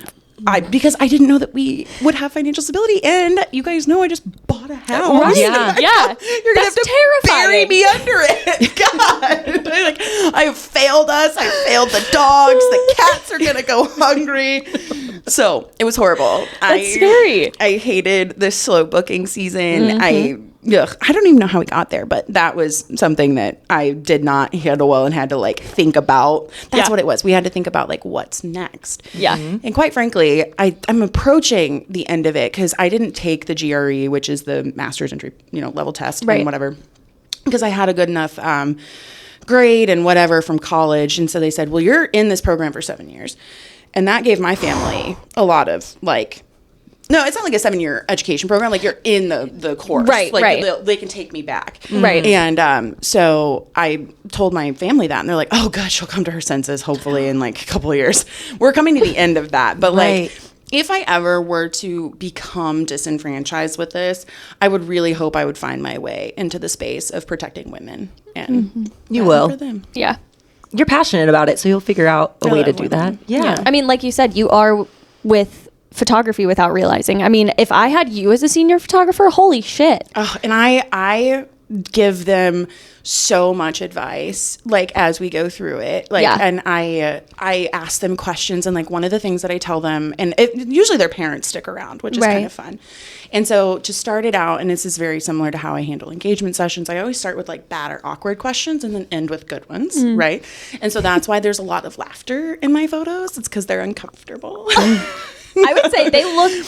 I'll get into that. Continue first. Okay, don't forget you it. off. No, Yeah, I won't. she might. Got it. Probably will. So the very first questions I ask the parents, and like the kid has to be posed and like smiling and trying to like ignore them. I'm like, so what was like their weird thing they did as a kid? Like the thing that you were You like, use it on wedding days too. I do. Family photos. Yep, 100%. I love your prompts. Yeah, I think They're so fun. I'm not necessarily like a good photographer, but I am good at asking questions, and I can be funny. You are a good photographer. Thank you. Yeah, I was like, you're all of the I'm above. gonna shut you down actually. right now. Well, that's Yeah. something I put in if I'm having a meeting with a client, I'm like, I like don't feel the pressure. Like there are so many talented people in this, and I know I'm not the top of the pile. Like, but I am the funniest. Like if you put me in a room with all of them, I bet you want to hang out with me. It's like 50-50 on whether I'm looking at your post for the photo or for the caption.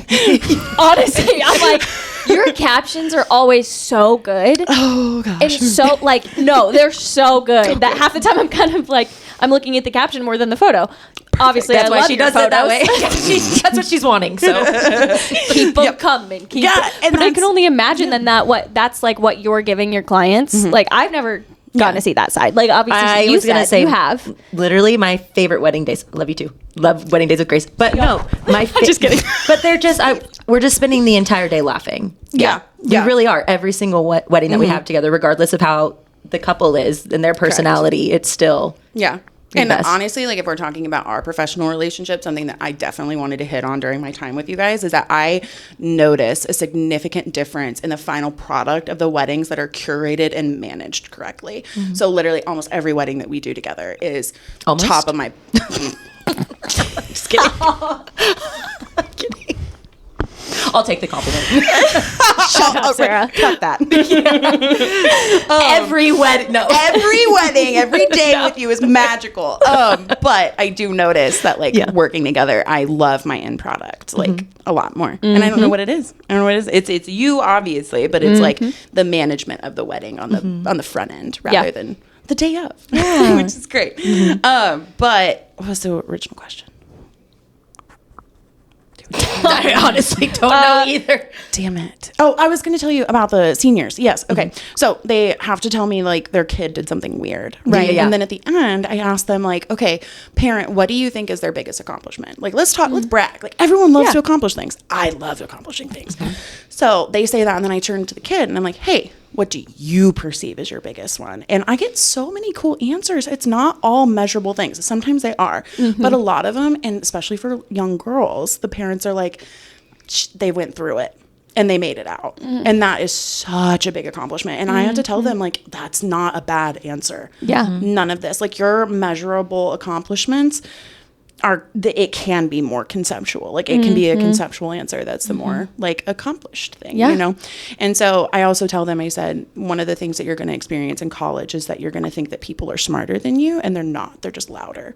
So you need to be used to saying, I accomplished this. This is why I'm better than you, and rub it in their face, because that's what I experienced in college. And I was like, you guys are freaking idiots, but my God, you're loud, you know? So like, I don't think women should be taught to be quiet about their accomplishments. And I work primarily with women when I'm doing that, young women. So I love that. I wish I would have had you at 18 years old. Damn. Well, I did too. There was very little options when we were doing senior photos. And when I told my mother that I found somebody, and I was like, I have made the decision. I have looked at everybody's galleries. I know everything about them. I made the decision.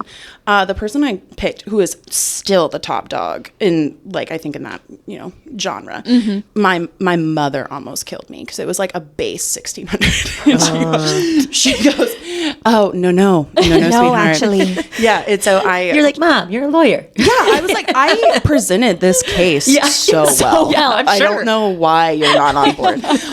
And so we went with somebody else. It was a little, different price, and that's all fine. Like as an adult, I'm like, got it. So I try to keep my price more accessible, and it's gotten to the point where like I am in a really strong referral network, and the business recommendation is to raise your prices, but I'm just like, oh, damn it, I don't want to outprice. Right, but that is one thing about you too that I love, because you just have one base price, right? And it's like not a set amount of hours. It just depends on the day, what's needed. I'm a little bit better about it, because boundaries is something I really lack quite a bit. And I was listening to your podcast, obviously, and like everyone just seems so like resolute in some of their boundaries, and I have such a hard time with that. I have a really difficult time. So like, I've had a lot of medical stuff, the last couple of years, and it's been very heavily advised by like my medical team, my husband. They're just like, you don't need to work 17-hour days on this. And so I've gotten to the point where I've like narrowed it down. I do 10 or 11 hours, and I can usually leave somewhere comfortable in there. And I built a lot more packages custom this year, because I feel like a lot of people, they want a different structure to the day, and it doesn't fall under the one that I've been operating under. But like that rush of COVID, people, it did. People were just like stamping signatures. Done, on easy. stuff. Okay, sounds good. 100%. And so now I've worked like a brunch wedding for 2 women, and it was so badass. Oh, yeah. So cool. Like, sounds incredible. Married at like 11. Yeah, I went to a brunch wedding, and it was the best day ever. We had mimosas, brunch food. Okay, my couple was vegan, so it's it's not fun. But just don't kidding. I love you guys. Okay. Yeah. But it was so great, and I love building those little packages, because I had another gal that reached out, and she was like, hey, you're a little out of my budget, but like I love your photos. And I was like, hey, that's all I needed to hear. That's validation. Let's make it work. Let's talk about it. Yeah. So I built a lot more differently structured packages this year, because I think it's just kind of the market. Yeah. So yeah. I'm going to kind of take us away from the wedding world, because you hit on a couple things there that I want to go back to. Go for it. So one of them being, you mentioned therapy. How long have you been in therapy? When did you start? Oh, yeah. We're getting into the good stuff. Yeah, therapy I really needed after my dad died. And how long has it been since he passed away? 2019. Okay. So he was right before COVID, and that whole part of my life, and like the last, like, to be frank, like 6 years, like everyone's had a shit 5 years, right? Like global pandemic, goes without saying. I just had a lot of family members die, and a lot of like life altering things. And Trevor and I we went together first, and like we kind of like thought about it because my dad passed away right after we got engaged. Pretty much. We got engaged Thanksgiving Eve. And then he passed away in June. And we were trying to plan a wedding during all of that. And so we actually planned like 3 weddings and we had to cancel them as he got sicker and stuff. So Trevor and I were going through this experience and we were like, God, I don't know anybody that's planned funerals and their wedding at the same time. And we want to make sure that we're like processing and like okay. And it was great. I don't use therapy as regularly as I should just because our schedules are so chaotic, but I needed the support. Like my whole world, like losing a parent is a destabilizing event. And it's just my whole world was different. And so I sought out therapy and she's also like, she owns her own practice and stuff. And so she was able to identify with me as a female business owner, which I thought was really great because awesome. I try to talk to her about boundaries. She tells me what to do and then I don't do it. And then I come back the next week and we start over. So shout out Amber, you're doing great. So that I really enjoyed having a female business owner's perspective on the back end of that. And she's had some, she has parent things. Everyone has parent things. And so she was able to kind of like identify with us on that and whatnot. So that's when I started seeking it out. Dead dad probs. Well, geez. Yeah, I can't imagine. So funny. Good those kind of things. Just my dad was I'll explain so off camera. funny. Great. Yeah. Oh, I love talking about my dead person. Like, and that's something weird. And like, you gotta like, keep his name alive. Yeah, and it's not like you would never not talk about your dead people. Right. It's fucking rad. But the thing that like is odd is I've become a resource for other dead parented people. So like I've gotten clients before that. That's what I was going to say on their wedding day and they're going through that. Like you can relate. Correct. Yeah. And it's there was a face that everyone made. I ran into a friend of mine who's very kind, and I ran into her at a coffee shop like right after, and I tell this story to everybody, and she like looked at me, she goes, "How are you?" And I go, I completely dropped the ball. I missed it. It was a low pitch softball, and I swung at something else because I go, "Yeah, no, it's been a weird day. I picked out my own grave plot. Just like it's just kind of odd." And then she like was horrified, and I go, "Oh fuck, I'm sorry." I'm fine. Thank you. I'm fine, thanks. Thank you. I was like, I definitely didn't look at like if I would have shade on my grave today. But it's meant so much to me to be a resource with somebody that has the same experience as I do. Yeah. Because I had a girl and she's very dear to me, like as a client, just very dear. And she's lost her sister. And she was like, I know you know what it's like. I had closed my books and I said, I have to open it. Yeah. Like I'm supposed to be, and that makes me seem like a little bit more lofty than I am. But I was like, this is an opportunity to love somebody in a way that I was shown love, and like particularly by like wedding vendors, to be honest, because we were trying to plan all those fucking weddings that never happened. So like we planned an entire elopement to Colorado. Said we got married in the front yard, which is kind of a little ceremony. Michaela Wendell. She only does boudoir now, but she shot it for us, and I was like, I had like so many weddings, and it was very nice to be given the compassion. And quite honestly, I've just started talking with Brianne at Hitched and with the Hitched Helping Hands, and I think that would be something I'd be really interested in, is giving back to people who are in those situations, because I was extended kindness when that was happening to us, and it meant a lot. Yeah. I think you would love being on the board. I know. I've had a couple of things like it's weird to like talk about because nobody really knows that I do this stuff. But like I did one for a friend of mine. It was like one of my first weddings too. And I was so excited to get it. We were young as just hell, and it was in Arkansas. So I told everybody I was like an elopement photographer, and like all this stuff. Oh my gosh, I rode that. I was on it. And she has cancer, and so when she was diagnosed the first time, she was like, "Will you shoot updated family photos?" And that's something that like when you find out someone is sick, that's usually like one of the first things you do. It's what we did. Sarah Clance shot a session for me and my family, and it's my most treasured possession, to be honest. And I like went to shoot that session, and I had to talk to Adria. I was like having a panic attack in my car, and I was like, what if I can't do this? What if I'm looking her in the face and I make this worse? And it ended up being fine. It was fine. And I was very, very happy to help in those instances, because weddings aren't always happy. No. You know, they're so complicated. Yeah. And I don't think a lot of people, Each one is unique. they are. And it's a life event isn't inherently like joyful. No, I all was the going to say, like, the time. milestones are almost always met with something bittersweet at the same time. Correct. Like, you're riding the high at the same time you're feeling something pretty deep. Oh, and it's so hard to find space for all those emotions. And so like it's hard to like talk about it without like sounding pretentious, but like it is something that you don't know until you've like sat with death, you know, and like waited for it and anticipated it and stuff like that. It changes you intrinsically. And so like meeting people that have the same experience, like I've had multiple Dead Dad Club weddings, and like we just joke about it the whole time, and like it's a space you get to talk about your people, you know, and there's a joy in it because everyone is sad, you know, and like I talk about ways to memorialize your people and like ways that feel authentic and stuff like that, because I think that some of the ways that people think they need to memorialize people who aren't there, they can be kind of hurt, you know, like it can be it's like a visceral thing to see. And I knew my mom would shoot into the stratosphere if I made her sit next to an empty chair where like her dead husband was supposed to be. I was like, that is just non-starter. Yeah. So like we when we walked down, my dad's brothers, there's fraternity brothers, they walked me down. There was 8 of them. We took a shot of his whiskey, his last bottle of whiskey right before we went down, and everyone's face in that, because they're all like dealing with heartburn and like tummy props as old men. They're all like and I was like, all right, we ready? You all good? Let's go. So I like to be a little bit of a resource with that. And to bring it back around, I needed therapy. After all of that. It was wild. It was a wild time. I want to kind of, you've brought him up already. Yeah. Tell us about Trevor. Tell us about, just go ahead. Tell us about him all. Because he obviously has been in your life for a very long time. Yeah.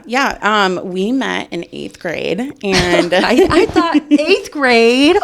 So our schools merged, right? Our schools merged. Little babies. Oh, we were infants. And we had our Liberty school district separated, and so all of us got jumbled around, which was really great for children all going through puberty. We really loved the destabilizing of it. That's where it all started. We loved that. So me and my very good friend, we were both exceptionally tall, like very tall. We both played volleyball. The basketball coach would follow us in that new school and like beg us to try out, but neither one of us wanted to play basketball. And so this is not what I thought we were talking about, but I love talking about it. There was a friend group there, and she dated the guys in it, and I dated a couple, but like just tore through that friend group when we moved in there, because it was no whole new people, you know, like you got like chance to reinvent and like all the different stuff. And somebody had told Trevor, it was like, hey, I think you would really like this girl. And he showed me to another person, and I ended up dating that person first before I started dating Trevor. But then we got back together, and I mean, like, as young relationships go, we've like broken up like 5 times. But when we got to college, I obviously was having like a difficult time trying to adjust and whatnot, and I was like, I need to find myself.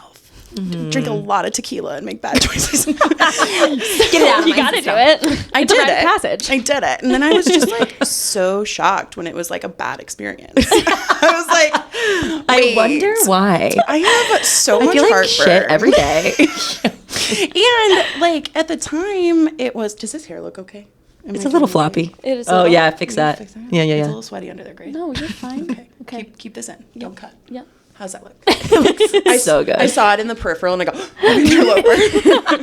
What is she doing? What is that? So Trevor and I broke up when we went to college, and I think that he kind of like had this idea like, oh, she'll be back. This is the phase. So when I found that I wasn't like finding a partner, like, you know, like I wasn't really looking, but I wasn't enjoying dating, and I just always like compared them to Trevor. Yeah, because like we had grown up together, you know, like part of who I was is intrinsically who Trevor is, just because of the way we, you know, our proximity. And so let the record reflect that I was a very mature and big person, and I admitted that I made a mistake, and we've been together ever since. It's on the record. Yeah. Aww. So wow, we've been together. Our original anniversary was 2010. Wow. Holy crap. Lots of life together. Oh my God, so much. Wow. And it's so, because I don't feel like high school sweethearts either have like a good rap or a bad rap, and I feel like in our industry we're like, ooh, high school sweethearts. Let's see. There's like a good one, and then there's some ones where you're just like, that's fun. So the high school sweetheart thing, I was like, it does mean a lot to us though, because we definitely grew up together. Like we learned how to be people, learned who we wanted to be together, and yeah, we got married. We got married in 2019. Like literally, like I think I have to get the timeline right, but like we got married in our front yard of my parents' farm, and then my dad checked into the hospital for like a pain related thing, and then he never checked back out. Like it was end of life care at that time. And so we got married then, and then when we went through the grieving process, we were like, Dad would want us to have a party. He would want us to celebrate gifts. this love story. Yeah. And gifts. Oh, most importantly, the gifts. Yeah. And create a registry. Yeah. And oh my God. Okay, here's the deal. We did a lot of things during grief, right? And one of them was the registry. And I tell everybody, cross-check those registries. You don't need 4 salad spinners. Let me tell you, there's not enough salad that would justify 4 salad spinners. Cross-check those references, okay? And then, like, we created it because, like, people knew that we got married right before my dad passed. And then they're like, well, we want to get you a gift. And I was like, all right, I guess I'll go make a registry. Sure. I have no idea. It's a weird, just like click, click, click, click. Because we were going through grief and stuff. Like, this is so unimportant. Yeah, it's so unimportant. Yeah. And honestly, this is just another like griefy thing that's funny. And Trevor, the dog right there on my little picture that you guys. Oh, I was like, so adorable. A dog. I love dog. The Molly kicked in. Sorry. And you didn't offer it. What the hell? We're all just in here like touching the ribbons. Like, yeah. That's why you keep touching your headphones. I see you. Or they're gonna cascade, and you're gonna be like, "Are you even on the podcast?" The dog in that is a grief dog. Oh. No, it's not like a job. It's just like when we got her. Right. She's your dog. Correct. Yeah. One of my clients, she had Malamutes that did what Malamutes do, and they made little Malamutes. And she, at her session, was like, God, I can't sell this dog. It's ugly as hell. Like, it's not breed standard. Like, nobody wants her. And I was like, perfect. Send her my way. Yeah, well, no. I said, sucks. Sorry. I go back and I tell Trevor, I was like, yeah, my client, she has Malamutes. I never met somebody that bred Malamutes before. And she said she has a puppy that nobody wants. Isn't that sad? Period. End of story. That was it. And he kind of looked at me and he goes, well, I mean, we could get a dog. I'm like, no, we can't get a dog. We're living with my sister. We already got a dog and put it in her 1,100 square foot house. And he goes, but babe, we're sad. And puppies make people happy. We need a dog. So we got a dog. And anyone who shoots with me knows this, because I love to tell this story about Maggie. Because like, I look at her and I go, you're deaf. Like, there's no reason that this breeder who sold these for cash would drop you off at the dog park and speed away. Like, what's wrong with you? So I took her to the vet, and I was like, deaf dog. I didn't realize she was deaf. She's not. Oh. And the vet goes, no, I think she's just not really taking to training. And I was like, oh, I paid $250 for you to tell me my dog's a dick. Perfect. But now I would ride into battle for her. She's amazing. But that is a grief dog. So we can thank Trevor for her. Thanks, Trevor. And you and Trevor are going through a big project currently. Talk to us about that. I love following it so much. TikTok queen. We're just so happy. Like that. Again, and I have a hard time. I think if you guys go through like my social media on my page and like, the things that are forward facing in my business, you would see that I shared a lot about myself for a really long time. Like I wanted to be an influencer so bad. Really? Oh God, yeah. I did Meredith Mondays where I did a blog post of just my thoughts and musings. So cute. I've deleted them all. I was gonna say, where are they? I want to know what you had to say. The only one I kept was one about corruption. option, to be honest. And I still get comments from photographers saying, thank you so much for writing this, because like I'm going through it and there's nothing on the internet because we're afraid that it'll catch, like it's a disease. So I like used to share so much, but then my story got so sad that like I hated coming to people and be like, you don't have to feel bad for me, but this is a recollection of what's happening. Like this is what's going on. Sorry, I keep touching my headphones. You're fine. It's Somali. Anyway, you and that dog quit talking to me. So I quit sharing so much, and like I kind of got back into sharing when we got the house because I'm obsessed with the home reno TikTok. I love it. Yeah. Oh my gosh, it just feeds me capitalism and I adore it. Like just trinkets and antiques and paint and all that. I love it. And it's my grandma's house that we bought after she passed. I was gonna ask how you stumbled upon her, came upon her, how it happened. My grandma's house was just the castle in the sky growing up. Like it's on 4 acres. It's white and it's just beautiful. My grandma always had flowers and it was a magical place. And then she passed away, and we know so much about it because my mom lives down the hill. It's a shared property line. Okay. And so my family home is down there, like my childhood home that I claim. You know, it's a little compound. We're a little creepy up there. I love it. Kind of jealous. Yeah, and I want to live by my grandparents. We're fine. It's going well. It has it's fine. It's ups and downs. Yeah, no, it's fine. Mom's been a good neighbor. But it was like, you know, millennials don't really have shots at getting houses like this, you know, and like we were able to buy it from family, and it's a forever home. I never would have really pictured, like, kind of maybe the thought we had was like, we're going to try and keep our family home in the family as long as possible because it does feel like my dad. Like we feel so much family there, and like it's a gathering place for our community. Like we host big raucous parties all the time, and like it's a gathering point for our community. And so we really were wanting to keep that in the family. But when my grandmother passed, we were like, I was talking to my mom one day, and I was like, well, we could never do that. And she goes, why not? And I was like, okay, well, all right. Expand upon that point, Julie. So we bought it from family, which was, you know, it's as fun as it sounds. And we're here. We love it. Go ahead. No, go.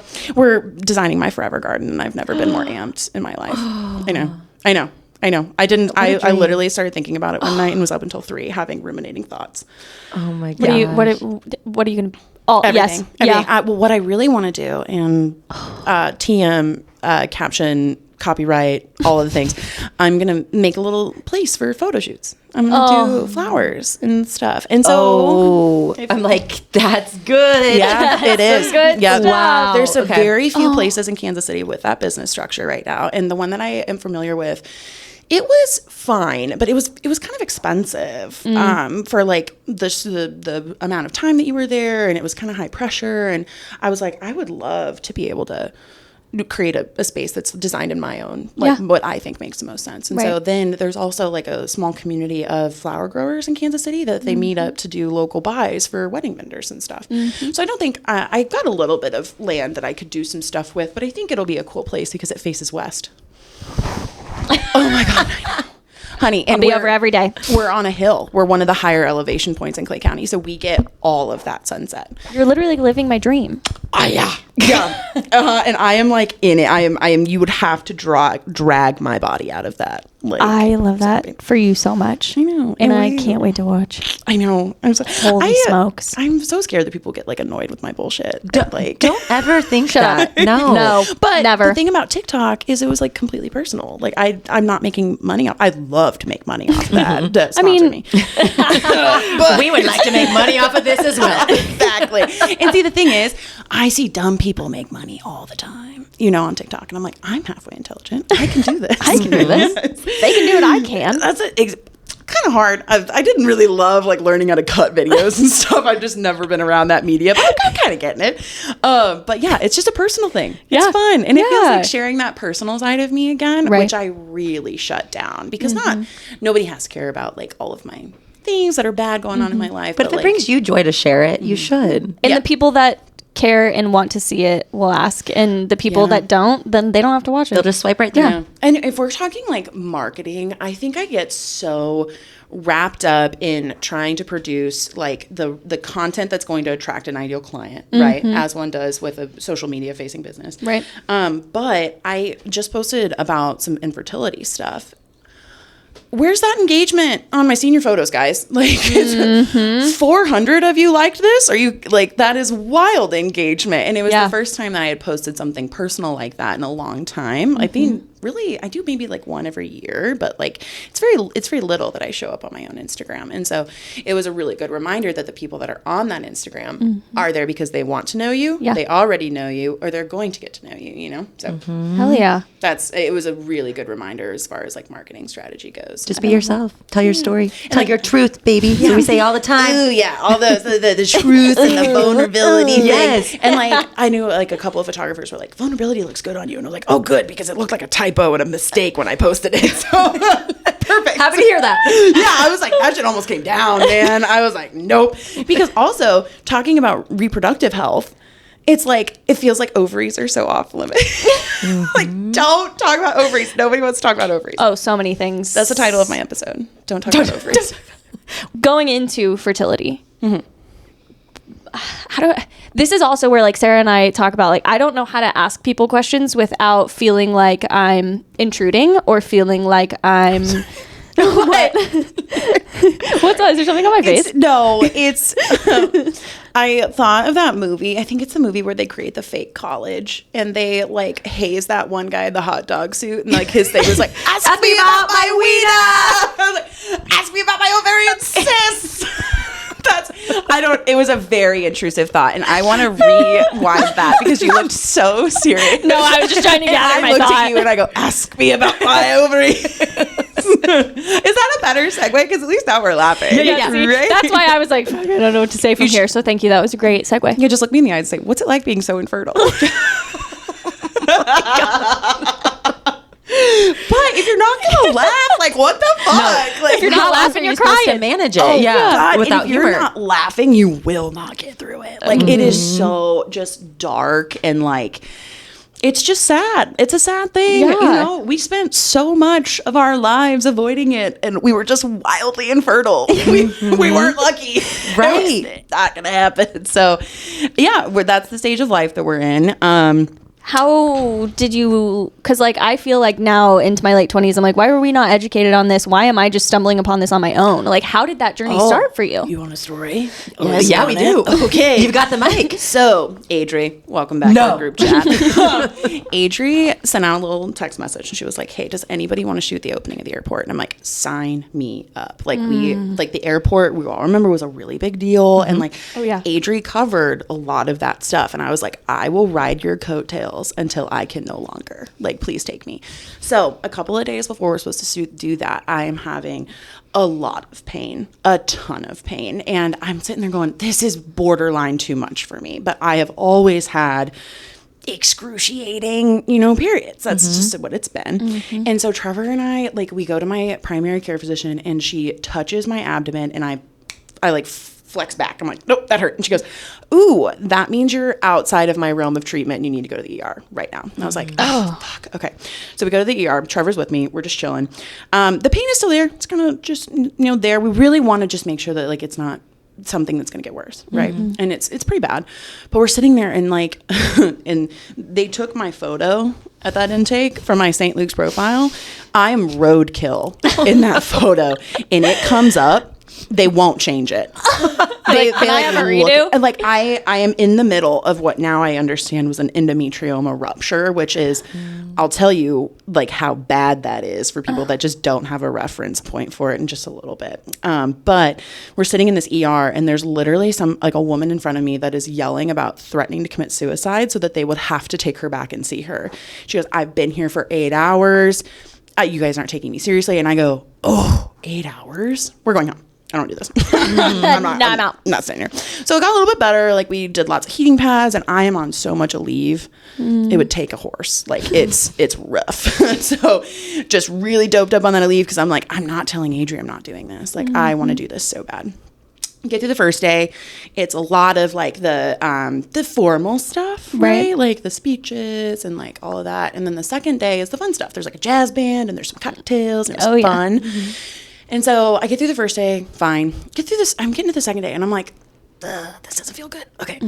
I tell Adrian, it's like, hey, I think I need to leave. Like, I don't feel good. And I called Trevor on the way to the car and I'm like, hey, something's wrong. I don't know how bad it is yet, but I'm going to try and get home. Because he's like, do I need to come get you? And I was like, no, I do not want to try to drive this. Like, have different cars, places. That is not my wish.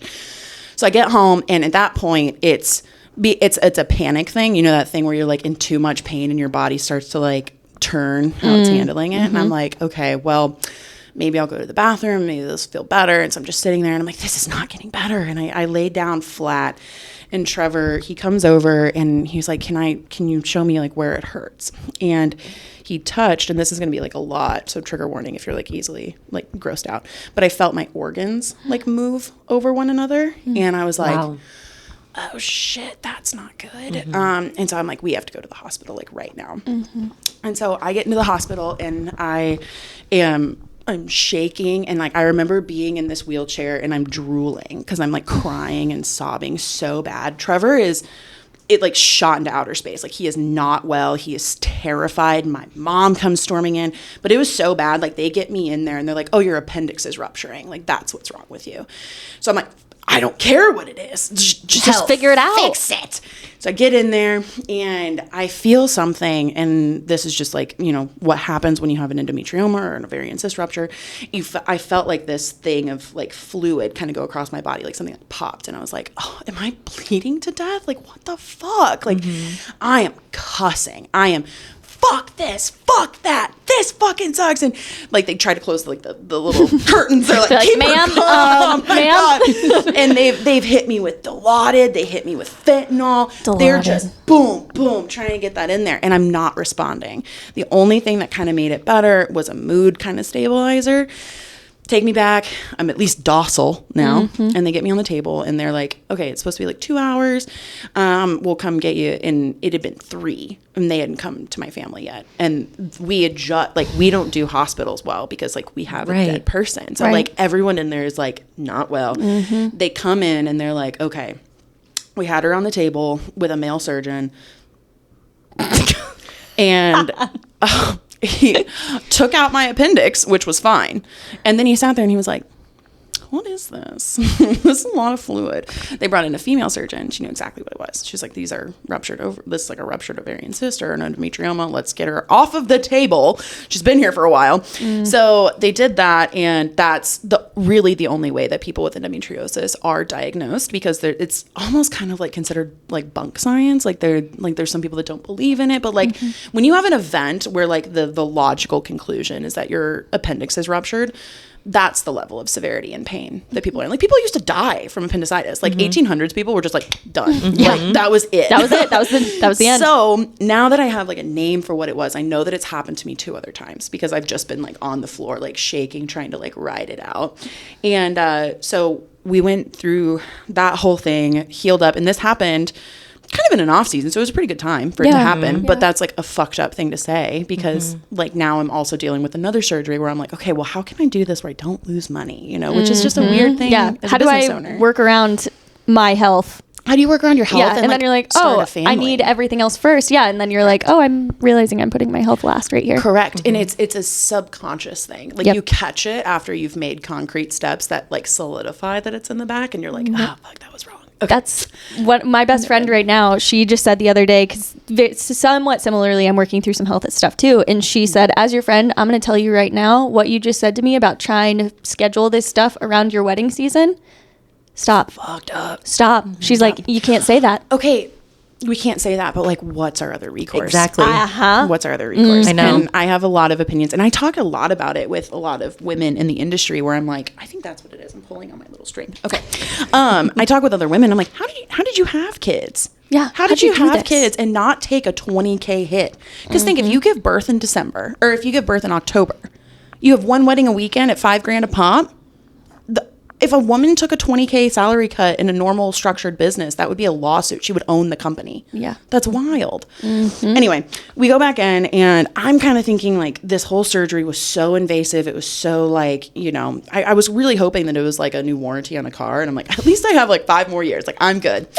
I go back in, and I'm expecting like, okay, things are just normal. Like, let's talk about family planning now and see like where you want to proceed. And that's not the case. She said, hey, you've got, I don't know what they are. They feel different than a cyst. They are called endometriomas, but that's a really long word. So this like tumory thing, and it's like I have both of them in both of my ovaries now. And so like for the layman's terms, it's like, okay, so like what's that doing? And she goes, essentially, your little eggs and like your ovarian tissue is like pushed up against a window. Like that tumor is just like shoved them up there, and it's not functional. Like your body won't like do normal functions when that kind of thing's happening. So we went through a couple of failed fertility treatments in this last year, which is what I opened up about in that Instagram post. And that was like really difficult because each time is one that you're closer to IVF, which is a huge financial commitment. Right. Right. And you have a lot of hope. And I really thought that that was an overinflated emotion that people talked about with the fertility process, but it so isn't. And so like when you get that again, you're just like, oh, fuck, not again. Like, damn it. So went through a couple of those, and then I asked for an updated imaging of my ovaries just so we can see them, and then they were like, hey, these are now at the point where you're risking them flipping over, which is where when you lose your reproductive abilities, like if it kills that thing because it's torsioned, it's torqued or something, then you're out of options. And so I'm gonna go in and have another surgery to kind of hopefully clear that out. And the other thing with endometriosis is it builds scar tissue. Right. So a lot of women with endometriosis have an anatomy that's no longer correct. So like they think one of my ovaries is like way beyond, it's way pushed back, and they think my uterus probably has scar tissue on it. And so like she said, it was a pretty ballsy claim. She was like, once I'm done in there, you should be like factory reset. Like, the little paper clip got stuck in that hole, and I was like, little wheel guy and your reset. So she thinks that hopefully that will increase our chances of fertility, and we'll have one little ankle biter if we're able to. Oh my goodness. Wow. That's so much. It's a lot. And then damn, to be in a business where you're supposed to be happy all the time. That's the hard part.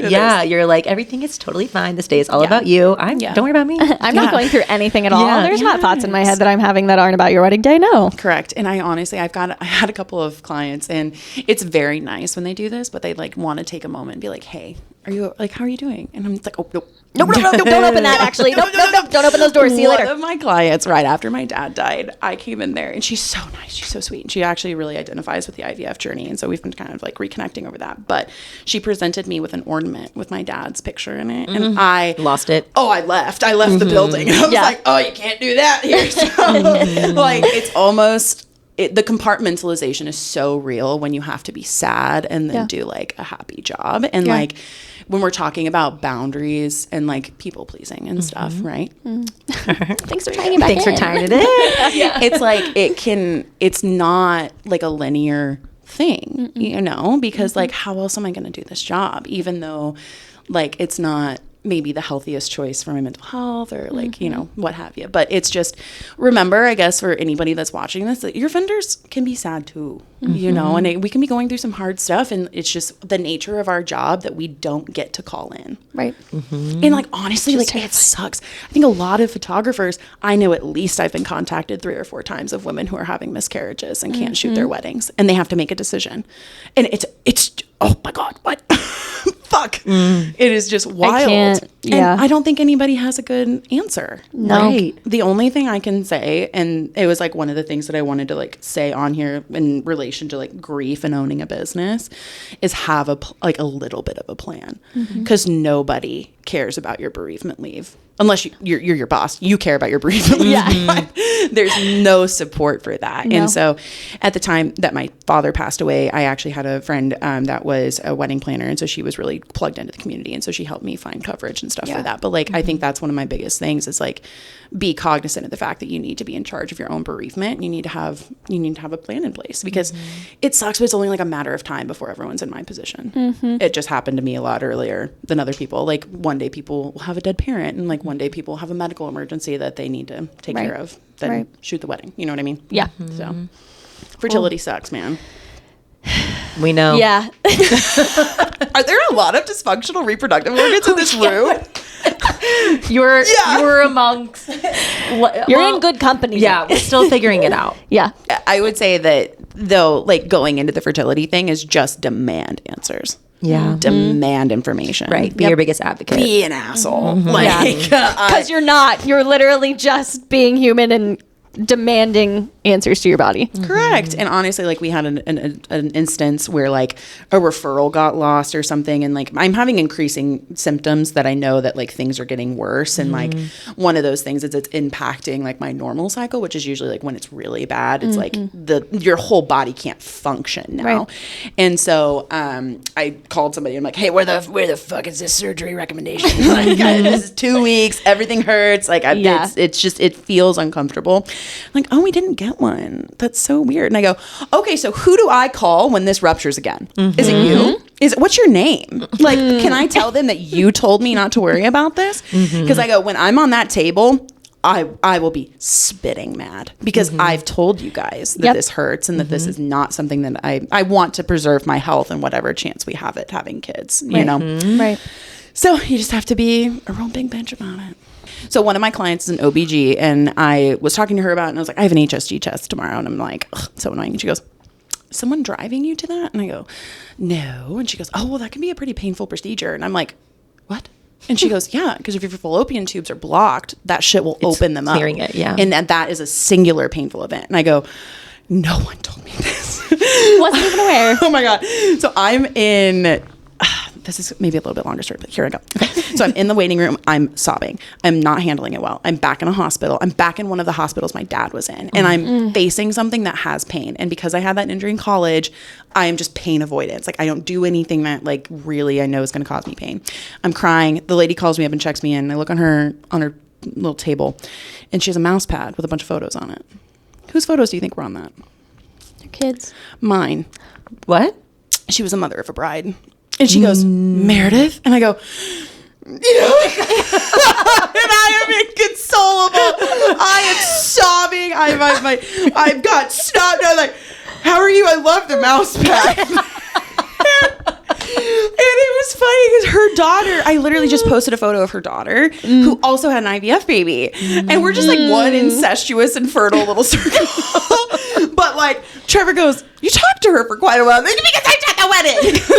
I am forever working, Trevor. So that job's weird. But I look at that and I go, huh, fuck, that's mine. No. Welcome to the HSD test. I'm totally fine. She made me sit down though, the actual lab tech, and she goes, I can't do this if you're sobbing. What can I do to help you calm down? And I'm like, a tranquilizer. Someone sedate me. It's wonderful. That's a movie quote. I won't take credit. TM. It's okay. Nobody would know. Again, no fact checking. Yeah, no fact checking. Well, we love you. We love you. Thank you so much for being here. Yeah. No, seriously, we have been looking forward to this. We didn't even mention we rescheduled this. Yeah. From the snow, all of that. So I'm so glad love that you guys, we but finally not got enough to do this. to drive in snow together. Yeah, no, I'm glad that you said no because Grace sent a picture of that hill outside, and I said, I don't want to do this enough. We can make it work, but also probably not. So don't want to do it. No, I love it. I think, again, I've been practicing this in my car for many years, and I'm not dead in this scenario, which is really fun. And if you didn't listen to the intro, you won't know what that means. But this has been great. I don't end up in a body bag. I think you're meant to be like a, I don't know, medicated. I can't. I'm gonna leave it there. I'm gonna leave it at that. All of it. That is what we're ending it on. It happened. They dove. That was it. That was done. Oh my God. No, but for real though, thank you for opening up to us and sharing your story. I know there's so much more to it, but we've at least, what's the word? Skim the surface? Yes. That's what I'm looking for. We'll be back to dive even deeper. Well, I'm if you choose to come back. Yeah, you might not. Did you enjoy yourself? Just on air, you're gonna ask that? Yeah.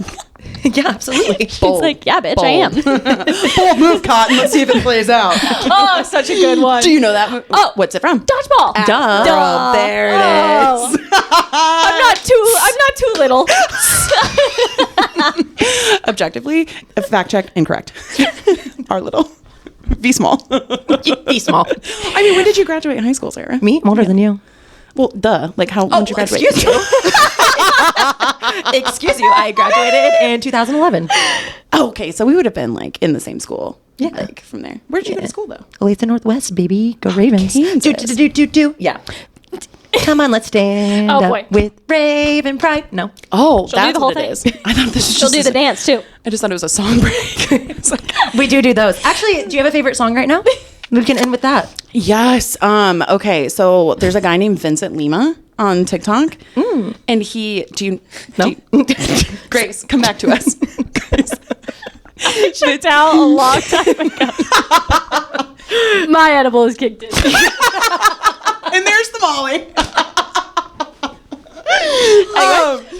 The answer to that question is Vincent Lima. He makes songs for like really depressed book talk girlies. Oh, and that's can you like, sing one? No. Oh. Thank you for asking. No. Sarah likes to sing, I like so to when sing. you said someone she didn't know, I immediately saw her go, "Oh, no, I can't do sing that. that." I got you. Can't sing that one. Do it. No, I like that. And Do you then like Noah Kahn? Love? Yeah, But he's- actually, my client yesterday, she had on like a really cute dress, and she had a fine line tattoo down her spine, and I was like, "What is this?" Because I guess couldn't read, and she goes, "It's don't worry, because all lights can be turned back on." What's that lyric? Don't let this darkness fool you. All lights turned off can be turned on. I'll drive. Oh, she'll keep going. She'll keep going. We were all on different night. notes. No, that one was good. I'll call your mom. And Such a scene. banger. And we'll end there. And that's it. Scene. Goodbye, everybody. We love you so much. Goodbye. Thank you for coming to my podcast today. This has been a hostile takeover of your favorite podcast. We love you so Be much. sure to Breaking the fourth wall. the third. My office dreams have come true. Well, you're welcome back anytime. Anytime. Boat chair is always open for you. Oh, I bet I demolish this thing. But Oh, no, they look all right. Yeah, they look good. They're still tied. They're a little flat. It's okay. It's not it's super a good chair. for the You gotta confidence. sit in it. You gotta sit in a chair. All right. There right. we go. On All that right. note, So do we all make out now? Or like what is it? Bye. turn off the cams.